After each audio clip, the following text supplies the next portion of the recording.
blood testing, karena ano siya kana na pagpapalayo sa mga gulong other possible foods para ma-retain ang please blood testing sa country na aking mga bata na kasunod sa mga kanta na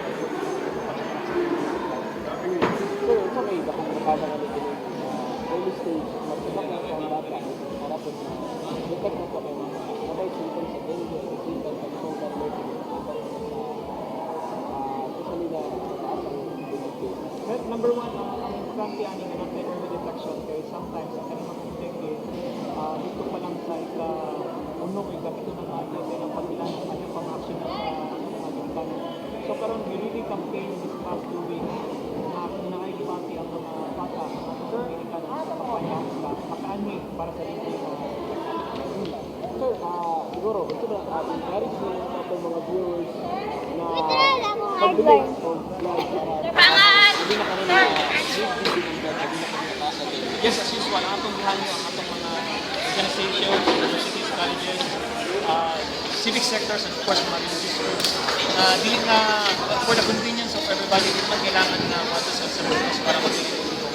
They can organize one in their respective offices or departments, and then ang Red Cross na initiative yung bisita sa ilaha para po ang ilang community mapahibalo yun. We can also make a thorough campaign na ang kanyang pag-donate dili lang siya usa ka tawo, duha ka tawo, kundi tanang komunidad na makatabang yan. Ini to gipagayon nga medical mission system na dengue. So, may naglangkog nga ni aming organisasyon or may nagdaan din participate pa rin na. Well, dako gid ang natabang sa ato ang partner no. Kita sa CEO alumni since 2011 naging partner gid kita o naging kabayayon sa ilang mga organization.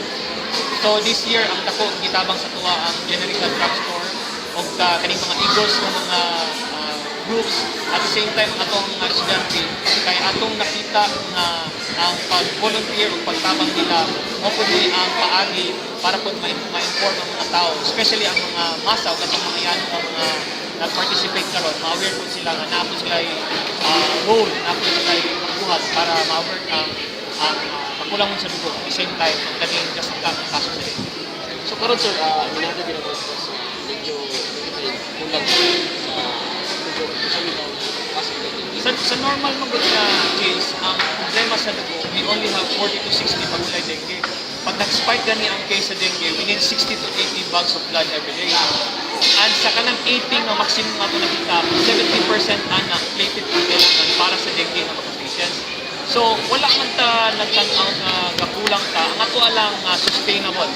Continuous ang donation every day, para po na matabangan yun na ipanangkay. Dili man nato maingon na next week na ka mag-donate, kaya next week pa sa maginanglan ako sa pasyente. Every day, dili naman po dengue ang ang pagkatiman na ang kay maginanglan sa disgrasya, sa pagpanganak sa mga babae, other needs na pwedeng matabangan sa atong blood bank. Thank you, sir.